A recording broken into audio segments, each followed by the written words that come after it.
In 2024, vanilla World of Warcraft turned 20 years old, making it one of the longest standing and most successful MMORPGs ever. Over literal decades, millions of people have walked the lands of Azeroth. They've picked their class, grinded levels, and achieved great things within the game. Even today with Era and Anniversary Realms, vanilla still remains popular, and seasonal servers have shown us that there is an appetite for changes to the base game too. But when you compare how things were in 2004 to 5 to 2024 to 5, well, it's clear that we are in many ways playing the same game, but just in a completely different and alien way to how it would have been. Many things we know to be part of the vanilla experience just didn't exist back in the day, and are often a product of us having 20 years of game knowledge and min-maxing at our backs. In some ways it is still vanilla, in others it's kind of just its own thing at the same time, and I thought it might be interesting to go over 10 ways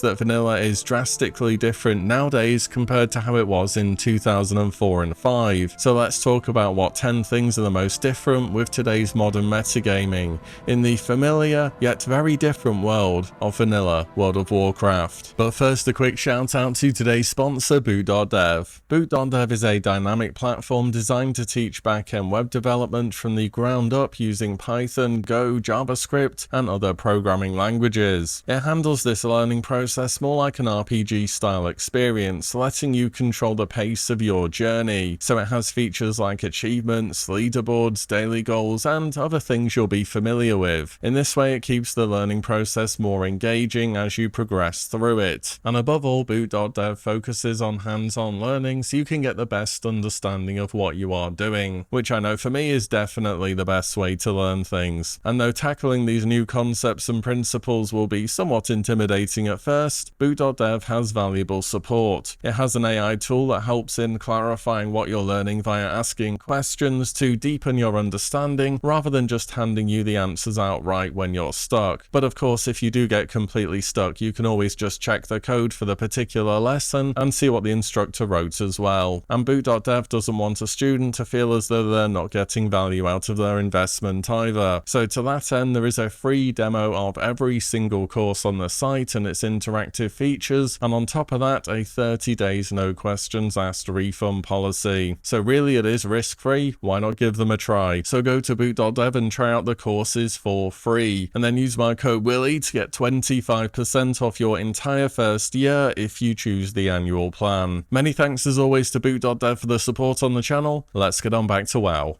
There is one thing that's become more or less impossible to recreate from back in the day, and that's just how the game worked, both from Blizzard's end and from players. Remember in 2019 Classic, Blizzard reintroduced something called spell batching to the game, and players rejoiced that we were going to be getting the authentic vanilla experience. What spell batching meant in practice though is that spells would be dealt with in batches by the server, and those batches would take place every 400 milliseconds, meaning everyone had a forced 400 ping while they were playing vanilla. It almost sounded as though it could be a good idea for a moment. We were going to be getting interactions back which existed back in vanilla, like two mages being able to polymorph one another. In practice, this felt absolutely terrible to play with. You could press execute on an enemy, it spends your rage, the enemy dies, the batch window happens, your damage should have happened, but you deal no damage. Or multiple paladins could cast Blessing of Protection on the same person at the same time. They'd even get multiple forbearance debuffs. They ended up getting rid of this towards the end of Classic, but I don't think it was the best thing to revisit. Internet was different back in the day too, with some of us just moving up from dial-up to a more dedicated line. Vanilla also ran on just about any system, which is one of the reasons why it did so well, which is something modern MMOs seem to be forgetting as they push for ever more realistic graphics instead of something more stylized and unique to their game. On top of that, there were very few loading screens in WoW. On some other MMOs at the time, you get a loading screen for every zone you walked into. Vanilla was so smooth and seamless in comparison. Though if your system was poor enough, you could get stuck on a boat loop forever between, say, Booty Bay and Ratchet, because your PC wouldn't load the new zone before the boat had left again. One thing we have in common with 2004 and today is that WoW still absolutely cannot handle hundreds of people on the same screen at one time. Events such as Terra Mill vs South Shore on Classic, the opening of BWL when there was thousands of people in Blackrock Mountain, or the opening of the gates of AQ40 really did give us that authentic vanilla experience again, where the game just stops working once enough people get into a zone. If I had to guess why things are still like this, well, events of this type are so rare and would require so much bandwidth to accommodate that Blizzard just don't invest into improving performance here, and instead design around this volume of players being together, simply not happening. Either way, even with a super old setup by today's standards, vanilla runs well on just about anything, and very common internet issues are a thing of the past. Well, assuming you aren't too rural, that is. Another big difference other than our hardware and internet is how evolved add-ons and the UI has become within the game. I think it's interesting now how we're going through a bit of an add-on revolt at the moment, with people standing up to say add-ons have ruined the game or gone too far. Over on retail now, they're adding in stuff like damage over time trackers or cooldown trackers into the game, as well as the one-button rotation, of course. This is all to get WoW on console, by the way, which will be a thing eventually. And over the years, Blizzard have had to remove or limit certain add-ons, and have even admitted that much of modern boss design had to take into account the power of add-ons that players are able to make. But add-ons, and macros to a lesser extent in WoW, have always been a very important part of the game. And I know that my two favourite MMOs in RuneScape and WoW both support add-ons or plugins over on RuneScape heavily. You will have gotten thousands of hours of use out of add-ons where you've used them every single time you log in. They're kept up to date for free every single major patch. Where else in life do you get so much value out of something for free? If anything, we should be more thankful to people who are making and maintaining add-ons, and have more emphasis on Blizzard to say what is right or wrong in this space on a more regular basis. I mean, just now Blizzard are implementing UI features that have been basic to add-on packages since 2008 or earlier. It is better late than never, but still, WoW wouldn't be the game it is without add-ons. Add-ons let players solve their own issues whilst the developer gets on with the big game updates. It's a win-win in my opinion. The UI has undergone some changes too, with us now having the modern settings introduced in Dragonflight, and Cataclysm even now has the updated Dragonflight auction house too. They could put this new auction house in all versions of Classic as far as I'm concerned, and if you're using an auction house add-on, you aren't allowed to disagree. Also, I don't know if you've ever seen, but for raiding at the start of WoW, instead of the raid frames we have today, you had to drag each group out individually onto your screen in order to see multiple of them at the same time. It was so scuffed. Even in 2019 Classic, with all the no changes attitude, Blizzard just put in the modern raid frames from Cata into the game on day one, and pretty much no one complained about it. I mean, the people who would have cared enough were too busy getting worked up over water textures. Anyways, add-ons, UIs, macros, it's always been a huge part of WoW, and the game would not be what it is today without them. Next up, in vanilla, epic items were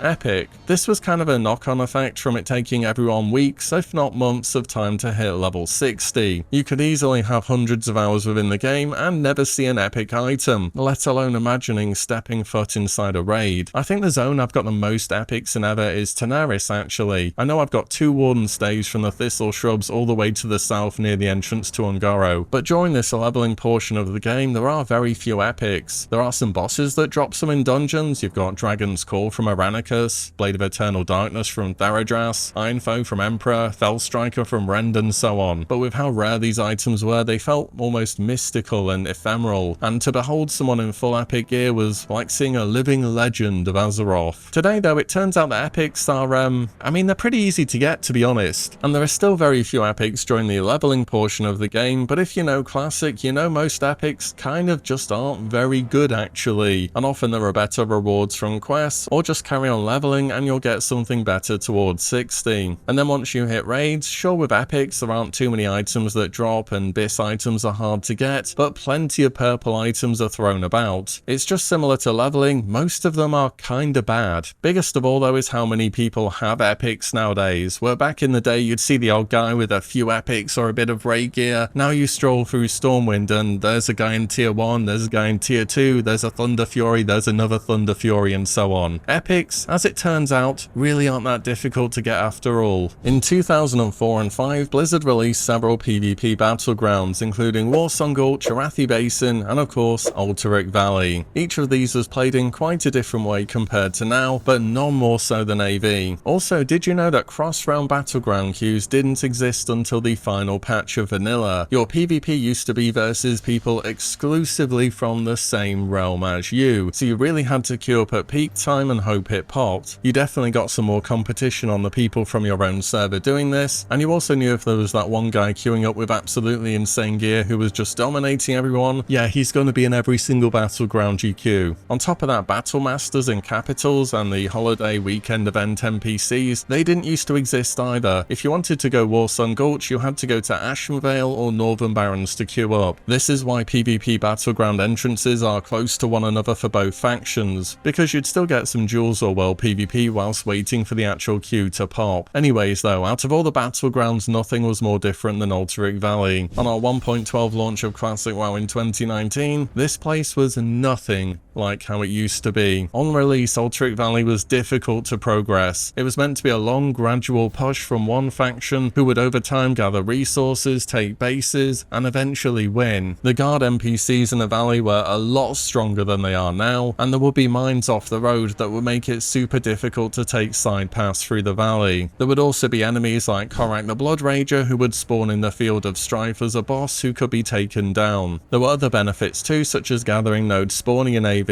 including Black Lotus if you were fast enough. AV could easily last about hours in a row simply because getting through the choke points was really hard to do, and this was exacerbated of course by your average player being, well, pretty bad at the game and often having other performance related issues. Alterac Valley now is all about the efficiency, the grind, to get honor as fast as possible until you are capped, and then to log out again. People cheer nowadays when they get into an AV that lasts 6 minutes where they can run from one end to the other, engaging in no PvP. Massive difference in how AV works compared to back in the day, both from how the battleground itself works and the attitudes of players in the game being way more goal driven. Sometimes it's easy to know when an item is good. You get a drop with more of the same stats compared to what you have, that's an easy upgrade. But back in the day, especially early on in WoW, there was less theory crafting and less widespread knowledge of which items were BIS. The best example of this has to be the Edgemaster's handguards. As we now know in vanilla, you either roll human or orc for warrior, or have to spend thousands of gold on these, because without them you're going to deal noticeably less damage versus boss level enemies due to how glancing blows and hit chances calculated to scale off of bonus weapon skill. But if you check comments from back in the day for this item on Wowhead, many of the people were lamenting having received such a bad epic item, with one guy saying, "I bought these because they are 45G, smiley face.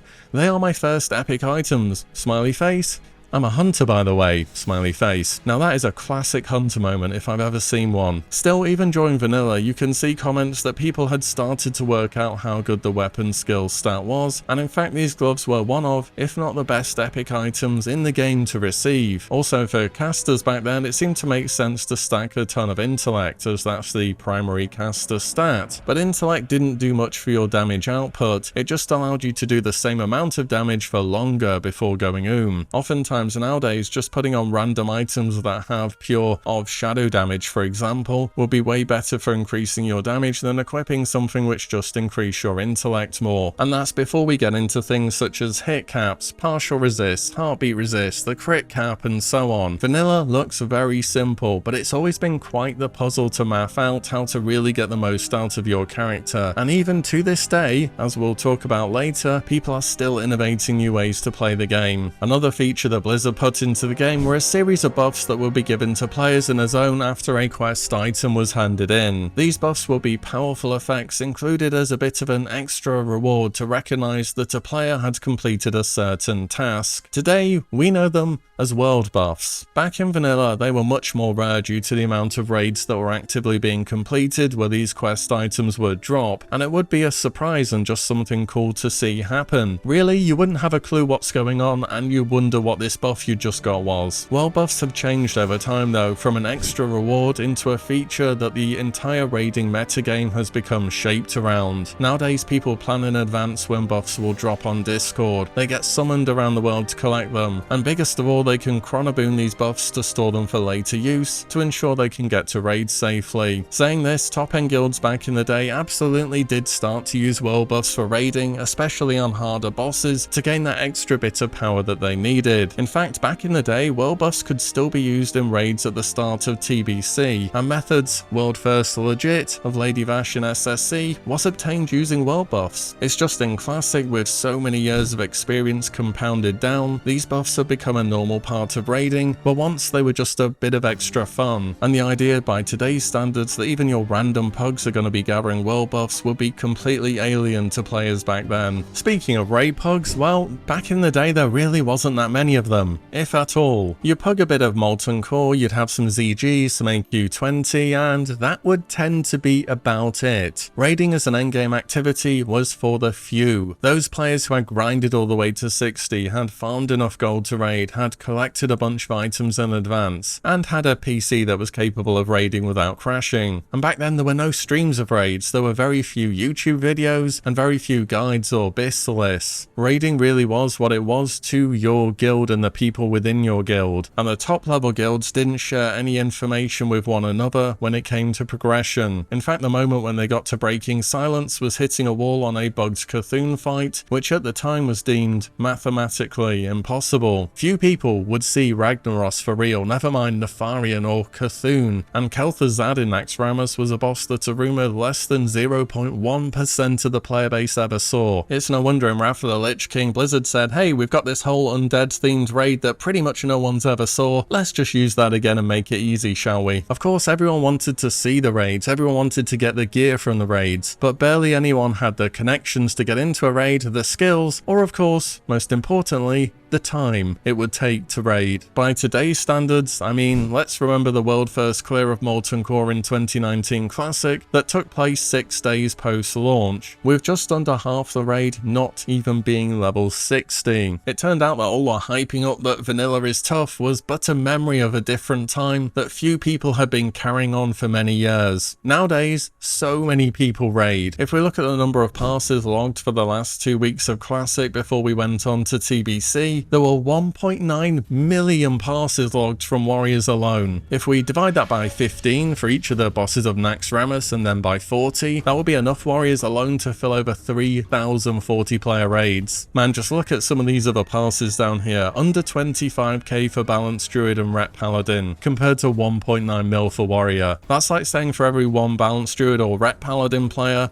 there were enough warriors to fill nearly 240 player raids. Now that is some classic class balancing for you. Overall, so many more people raid now and it's so much more accessible. Another massive difference between then and now is something which everyone has to do in the game, and that is the leveling journey. During actual vanilla, the amount of information available online was, let's just say, quite a bit more limited than what we have now. Sure, there were resources such as Thoughtbot, and people were putting together text leveling guides, but compared to what we have now, well, it's not comparable. Leveling would, without exaggeration, take people months to get through. Just to put it in perspective, baseline in the game, if we were to take your add-ons away, you can't see where quest NPCs are on the map, there are no exclamation marks or question marks on the map either, and you can't see where the mobs you need to kill are located either, so you'd have to just read each quest text you got and plan where you needed to go in the world. Oh, and on top of that, until you had explored a zone, the map was entirely blank. And there are no dungeon maps either, so in other words, good luck finding your way around. Can you imagine playing this game today as a totally new player, using no guides and no add-ons, and seeing how long it would take you to hit 60? People would take so long leveling because that's kind of just how the game was built, but at the time World of Warcraft was so revolutionary that people wanted to keep going. They wanted to hit that next level for the new talent point or ability, or get over the next hill to see what the new zone was, to find a new dungeon perhaps. It was so hype. The world was massive and we knew practically nothing, and those two things together made for a truly magical time. So compared to now where people are hitting level cap in under a week, self-boosting themselves as a mage, or even getting boosted would have been crazy. Speaking of boosting, this is another area of the game that is most different. Now the idea of boosting isn't new. People have been running friends through lower level content or helping others level since the dawn of the MMO, but the scale and knowledge around boosting now is absolutely crazy. If you showed a vanilla player from back in the day a mage pulling 500 mobs in Marathon, kiting them perfectly and hopping between safe spots to AoE them down, they would think you're hacking or something. Imagine one singular player defeating 500 enemies at the same time. But now in vanilla, hey, it's just a service you can go and buy. People are selling it all day every day. Mages can also boost themselves to level in the likes of Zul'Farrak by hopping between some pillars where the graveyards are, and even now in Lower Blackrock Spire there's been some new mage tech emerging, allowing them to boost here too. It turns out when you have a class that can apply amazing slows to an infinite amount of mobs with zero diminishing returns on their damage, they can do some truly crazy things. Back in the day it would have been small scale boosting as decent gold farms or to help friends. Nowadays it's like factories pumping out max level characters to get into raids. A big difference for sure. Last thing I have, and the most mind-blowing difference from then to now, is about boss kill times. And what's going on here is even quite new for anniversary realms. So we all know the memes about classic bosses being easy, right? 1 minute boss fights and all that. Well, what if I told you by today's standards that a 1 minute boss fight for the top level guilds would be incredibly slow? Ever pushing boundaries, people have started min-maxing in entirely new ways to push boss kill times into the unthinkable. Currently the world record speed kill, for example on Baron Geddon,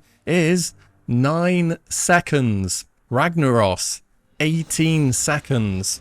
Veilstraz and Blackwing Lair, also 9 seconds. Nefarian, 30 seconds. Now, as you'd imagine, these kill times involve your DPS basically just being warrior. In fact, on average, guilds which are doing these speed kills are packing somewhere around 25 warriors. Other classes are needed though to support the warriors and make them do more damage. There are armor debuff classes such as Druid with Fairy Fire, Rogue with Expose, and Lock with Curse of Wreck. You also have a Hunter to pull stuff so enemies can get to the warriors faster, Paladins for Blessing on Alliance, and Shamans for Wind Fury on the Horde. People are running 3 to 4 healers in a 40-man raid, remember, and of course the tanks are also warriors, obviously. But where things are different nowadays is making use of certain buffs, including the Battle Squawk buff from the Gnomish Battle Chicken. This can proc when in combat and gives you a 5% melee haste buff. This buff will activate on everyone in your party and will stack on multiple buffs, so you can have 5 of them at the same time. This tactic of using Battle Chicken was very meta in TBC, but Blizzard did fix it towards the end of the expansion so it didn't work anymore. However, in Anniversary, it seems as though people have figured out a way to get them to proc consistently again. On Anniversary, there's also no more buff or debuff cap, meaning there's no longer a concern about stacking too many buffs on one player and going over the cap of 32, or using too many debuffs on the boss. And perhaps the biggest difference compared to how speedruns used to be is that warriors are now running a Rec set. So when you use Recklessness and World buffs, you are already over 100% crit chance. So any crit or agility on your gear has no value. Assuming you're a warrior, that is, warriors don't get attack power from agility. This means that people want to stack as much raw attack power or strength as possible on their gear to max out their attack power stat. So people are now equipping BOE greens that give pure strength over actual raid gear here to min-max. And since these raids have some 25 warriors in near to Bis with specialized gear, it makes boss fight durations so short that they can gear in this unique way, since Recklessness has a 15-second duration. So in short, have many warriors with cooldowns up, gear for maximum strength, press all your cooldowns, and the boss dies before any of your cooldowns like Death Wish or Recklessness are running out. And that's how nowadays people are defeating raid bosses in under 10 seconds. Again, if you showed this to somebody from back in the day, they would think you are cheating somehow. But hey, this is how some people like playing the game, and who knows how short fight durations will get, so more power to them. And those have to be 10 kind of the biggest differences in vanilla WoW between then and now. There's definitely more to it than just this, of course, but those are a few things that I thought it would be interesting to talk about. Like I said at the start, it is a familiar world in vanilla, but the ways we play the game today are so incredibly different, and these were really just some of the examples of the more extreme changes that have happened. A quick thanks once again to boot.dev for the support on the channel. You can check out them and the demos of their courses for free via the link down below. Let me know your experiences on the differences between then and now, and if there's anything else big you'd have included in the comments down below. And as always, thank you all so much for watching and listening in, and I'll see you all in the next one very soon.